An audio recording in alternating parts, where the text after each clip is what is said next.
A menção de Naamá na Bíblia pode ser breve, mas sua família deixou uma grande impressão em Israel. O que sabemos sobre Naamá e sua família?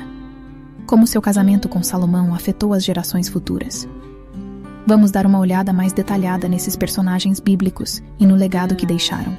Mas antes, gostaria de convidá-lo a se inscrever em nosso canal e comentar de onde você está nos ouvindo e como está se sentindo hoje.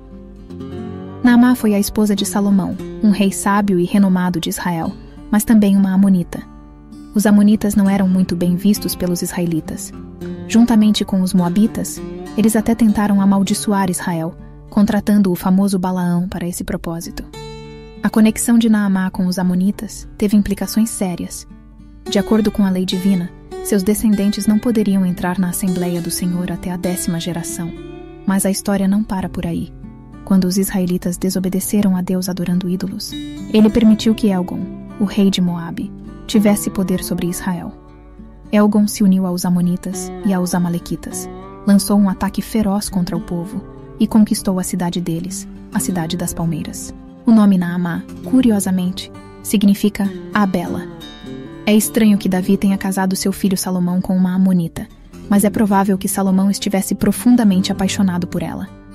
No entanto, esse casamento teve consequências negativas não apenas para Salomão, mas também para as gerações futuras. O pai de Naamá provavelmente era Sobi, que havia prestado ajuda a Davi e seu povo quando estavam em apuros no deserto. É possível que Davi tenha querido retribuir a gentileza ao casar sua filha com a família deles, mas isso resultou em uma união desigual entre Salomão e Naamá. Salomão, inicialmente, casou-se com a filha do faraó, o que era um casamento real legítimo. No entanto, ele logo se deixou encantar por várias mulheres estrangeiras, incluindo uma chamada Naamá. O problema? Ele acumulou um impressionante harém de 1000 esposas e concubinas. Como diz 1 Reis 11, versículo 3, ele teve 700 esposas de linhagem real e 300 concubinas, e suas esposas o desviaram.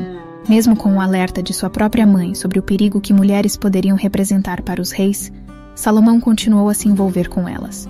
Essas mulheres eram de diversas nações, como os moabitas, amonitas, edomitas, sidônios e hititas, e praticavam religiões diferentes com deuses estrangeiros. O trágico é que Salomão, que inicialmente adorava o único Deus verdadeiro, acabou se desviando e construindo altares para esses deuses estrangeiros, promovendo a adoração de ídolos. Aqui, vemos a violação de um princípio importante da lei de Deus. Deuteronômio 17, versículo 17, advertia que os reis não deveriam ter muitas esposas, pois isso os levaria ao desvio. Surpreendentemente, Salomão não foi o primeiro rei a quebrar essa regra. Seu pai, Davi, também tinha múltiplas esposas. Pode-se argumentar que Salomão talvez tenha considerado isso aceitável, seguindo o exemplo de seu pai. No entanto, isso nos mostra como o pecado pode ser um caminho escorregadio, levando-nos cada vez mais fundo em comportamentos imorais. Roboão nasceu 1 ano antes de seu pai, Salomão, assumir o trono de Judá e Israel. No entanto, ele não foi criado com os princípios e virtudes de Deus. Aos 41 anos, Roboão se tornou rei após a morte de seu pai. No entanto, um personagem central na história estava prestes a voltar, Jeroboão. Enquanto Salomão ainda estava vivo, um profeta chamado Aías havia predito que Jeroboão se tornaria rei de Israel. Descontente com essa profecia, Salomão tentou assassinar Jeroboão, forçando-o a se esconder. Após a morte de Salomão e a ascensão de Roboão, Jeroboão reapareceu. Devido às ações controversas de Salomão, o Reino Unido de Judá e Israel começou a se desmoronar. Jeroboão governou Judá, a região menor do sul, e Roboão liderou Israel, a parte maior e do norte. Jeroboão se uniu ao povo de Israel e pediu a Roboão que aliviasse o pesado fardo de trabalho que Salomão havia imposto a eles, prometendo servi-lo em troca. Roboão buscou conselhos dos anciãos sobre o pedido do povo, e eles o encorajaram a atender às súplicas dos israelitas e garantir sua servidão futura. No entanto, ele também consultou seus pares, que lhe deram um conselho oposto: aumentar a carga de trabalho. Infelizmente, Roboão optou por seguir o conselho de seus pares, resultando na perda de metade de seu reino. Durante o reinado de Roboão, a nação de Judá se afastou de Deus, criando altares e adorando ídolos, desobedecendo ao mandamento de Deus de adorar apenas a Ele. Enfraquecida pelo pecado, Jerusalém foi conquistada por Sisaque, rei do Egito, no 5º ano do reinado de Roboão. Os invasores saquearam o tesouro do templo do Senhor e do palácio. Os escudos de ouro de Salomão foram levados, e Roboão teve que mandar fazer escudos de bronze. Ele permaneceu em conflito com Jeroboão, mas seu reinado chegou ao fim após 17 anos. Seu filho, Abias, assumiu o trono por apenas 3 anos após a morte de seu pai.